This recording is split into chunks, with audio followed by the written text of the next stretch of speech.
Welcome to the Andy Stanley Leadership Podcast, a conversation designed to help leaders go further faster. On today's podcast, we'll conclude a two-part conversation on only doing what only you can do. Andy, as we begin today, I'll just say that if anyone missed last month's conversation, you should go back and hear the whole thing. It really sets up today, but why don't you give us a short recap of what it means to only do what only you can do? Yeah, this whole idea is based on what I call the two best kept secrets of leadership. The first one being the less you do, the more you accomplish. The less you do, the more you accomplish. The fewer things a leader does, generally speaking, the more they accomplish. And the second one is the less you do, the more you enable others to accomplish. The less you do, the more you enable others to accomplish. So again, it's the idea of backing into our core competencies, spending more time on the things that make the biggest difference. Discovering and asking the question, okay, of all the time I have to give to this organization or this job, where does my time make the biggest impact? Where's the greatest value add? Discovering those things and then scheduling and calendaring to the point where you're spending the majority of your time and your best time on those few things. So when a leader embraces the idea of only doing what only they can do, essentially they're learning to lean into their strengths and delegate their weaknesses. And as we said last month, this isn't something we can begin doing today. This is something we shoot for. This is something we move toward. I can't go back to the office today and announce I'm only going to do what only I can do. And honestly, it's a bit of an ideal. I don't know that any person can actually only do what only they can do, but I think it's a goal that's worth setting out there and keeping our eye on. Otherwise, we get pulled into all kinds of things that other people can do, that other people should do, and that other people can do better than we can do. Andy, last month we talked about why many leaders find this hard to do. This month, let's answer the question, what are the benefits? Well, there are two. One's personal and one's corporate. On the personal side, we find it much easier to establish and maintain, which is the key, to establish and maintain a sustainable pace. We all have a pace. Hopefully it's sustainable. But when you're doing things that are energizing, you go home energized. When you spend a lot of time in things that are draining, you're drained. And so working outside our sweet spot is exhausting. So as a leader is able to schedule themselves to the place and prioritize to the place where they're doing the things that are, again, add value, the most value to the organization, but are at the same time that line up or in sync with what they're made to do, created to do, gifted to do.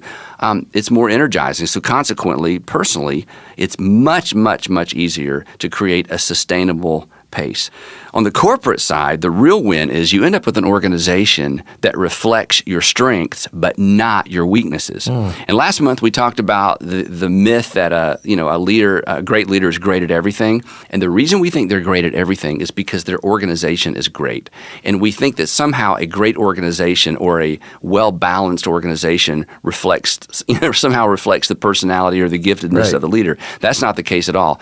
When a leader focuses on what they are good at and allows great people to do the things that they're good at, you have a well-rounded organization, even if you don't have a well-rounded leader. So on the corporate side, when you play to your strengths and delegate your weaknesses, the entire organization becomes more competent. Andy, do you want to give us an example from our organization?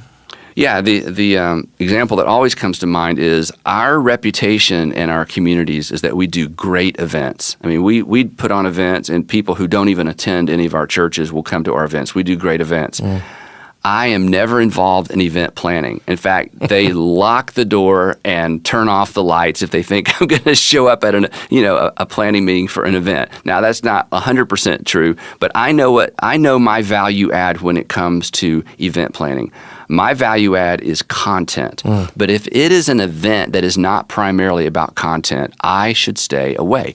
So, if our organization does not reflect one of my weaknesses, which is I'm a terrible planner, but you don't show up at anything we do and feel like, wow, they need to find somebody who knows how to put something together and plan something. And this is true in every organization. So when a leader, again, it's not intuitive. When a leader focuses on their strengths, delegates their weaknesses are not reflected in the organization. And that's why this is so very important. There's not just a personal takeaway, but this impacts an entire corporation or even a department or a division. So there are two benefits. One is personal, a sustainable pace, and one is corporate. The organization will not reflect the weaknesses of the leader.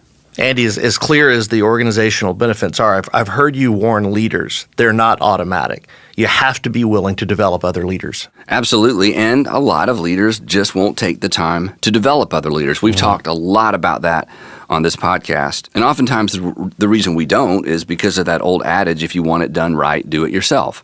And again, in every organization, especially a startup, the leader has to do everything. They're setting the pace. This is how we do it here. This is what I mean by excellence. But again, along the way, the leader needs to step out of some of those roles, move out of some of those boxes if the organization is going to thrive. Because while it's easier and less time-consuming to do things yourself than it is to train other people, ultimately you undermine the strength of the organization.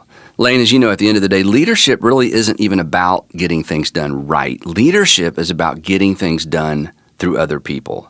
So again, we have to set a standard, but at some point we have to hand things off to the people around us. And the other thing is, great leaders work through other leaders who work through others. I mean, that's even better leadership, as I'm, again, handing things off to people who hand things off to people. Leadership really is about multiplying our efforts through the efforts of other people. Andy, as you know, I have the opportunity to coach leaders in our network all across the country, and I see time and time again people violate this principle that when they have to have their hands on everything, they become the lid to growth in their organization. There is a relational leader who has to touch everything, and then there's an organizational leader who's embraced this idea of leading others through others. And it can oftentimes be the difference between growth and being the lid. Yeah, and this really is a lid to an organization or a part of an organization if a leader is not willing to, again, recognize their strengths, delegate their weaknesses, realize it doesn't have to get done the way I would do it, even if it doesn't get done the way I would do it, and even if it's not as good as I would do it. Still, I've gotten out of the way, and at least I've created the potential for the organization to grow. So, Andy, let's get really practical. How does a leader discover what only he or she can do? Well, Lane, as you know, whenever I teach this content, I always leave the audience with several questions to think about. And as everybody who's listening probably knows, there are so many tools for leaders and managers to figure out their strengths and their weaknesses. So I'm in no way trying to replace some of those incredible tools. But here are some questions just to get started. Here's one: what do you do that is almost effortless from your perspective, but seems like a daunting task to others? What comes so natural? It's like effortless. It takes you virtually no time, and you've heard over and over, I just don't know how you do that. How do you do that? You make that look so easy. That's an area that's clearly a strength for you. And it's interesting. Sometimes we miss those things because there are certain things that are so intuitive to us, we probably couldn't teach anybody else how to do it. It's just intuitive. I can hear a song and sit down at a piano or pick up a guitar and play just about any song that's on the radio. I could no more teach someone how to do that. I don't even know. I just think, well, can't you just hear it? Don't you just get it? And the answer is no, that's just in me. So when we discover something like that, we need to pay attention to that. Andy, another question I've heard you challenge people to ask is, in what arenas do people consider you the go-to person? Yeah, this is super important. And one way to discover that is to pay attention to the meetings that we get pulled into. From time to time, we're all asked to sit in on a meeting in a different department, a different division, to talk about something we don't consider ourselves an expert in. But hey, yeah, I'll be happy to do that. And we never stop to ask, why did they invite me? In fact, sometimes we walk in and say, I don't know why I'm here. Well, you need to know why you're there, because somebody thought you're going to add value to this discussion. And discovering why helps us uncover, specific strengths. And then there's this. A third question is, what facets of your job energize you? The more time I can spend on this, the better. Fourth question is, what do you wish you could stop doing? And then in addition to the specifics of a job description, there's this question: what organizational environments, or what in your organization are you drawn to? And at the same time, what within the organization or in organizational environments or task or responsibilities within the organization, what do you find yourself avoiding? What do you look at and say, wow, I would never want to be involved in that? At the same time, I wish I was invited into that meeting, or I wish I could be involved in that conversation. Just paying attention to those things. And these aren't things we can necessarily act on now, but being aware of those things, I think, gives us a clue as to what we're wired to do, what we were created to do. Andy, I've heard you tell young leaders that once you've identified these things, there's one more step you can take. Yes, and this is a bit of a time-consuming exercise, but the people I've talked to who've actually done this have found it very, very energizing. And that is to sit down and to develop the ideal job description. And if you really want to do something fun, do two. Sit down and write out the ideal job description within your current organization, and then step back and write the ideal job description for any organization. In other words, if you could just write the script, what do you wish you could do within your current job or your current company or organization, and then stepping back and saying, hey, one day, someday, if I could do anything, and again, it doesn't have to be industry specific. This is more in terms of leaning into strengths and trying to stay away from weaknesses. The advantage of doing the first exercise, of thinking in terms of if I could write an ideal job description for my current job, the advantage of that is it's going to bring extraordinary clarity, and chances are somewhere along the way within your current context, you may have an opportunity to talk about that with a manager or supervisor or somebody else in the company. Oftentimes in skip level meetings, these things come out where, someone who's not normally meeting with, somebody further down in the organization, they've just met them, they just learned the name, tell me what you do, and then it slips out. They say, well, what would you like to do? Well, if you don't have a great answer for what would you like to do, you may have missed a golden opportunity. Right. But if you've given some thought to that, and again, as a boss and as an employer, when I meet an employee or talk to somebody who's new in our organization or maybe who's been with our organization a long time, and they begin to, in a subtle but powerful way, vision cast for how they could add more value to our organization, I'm telling you, that always gets our attention. In fact, I'll give you a recent illustration. One of the things that we've talked about on here a lot is that after someone works for us for 3 months or a year, we send them a list of questions to answer about our organization. This is their opportunity to evaluate us. This isn't us evaluating them. So I get a lot of these. So yesterday, I read through 6. And 2 of these were from employees who have been here a year. They're in different parts of the city. They don't work together, but they made 2 almost identical comments about something that we're doing. And I think they are onto something. I think they have a really good idea. So I'm meeting with them next week. Now these are 2 guys that I do not work with, on a regular basis. But I think they have a really good idea.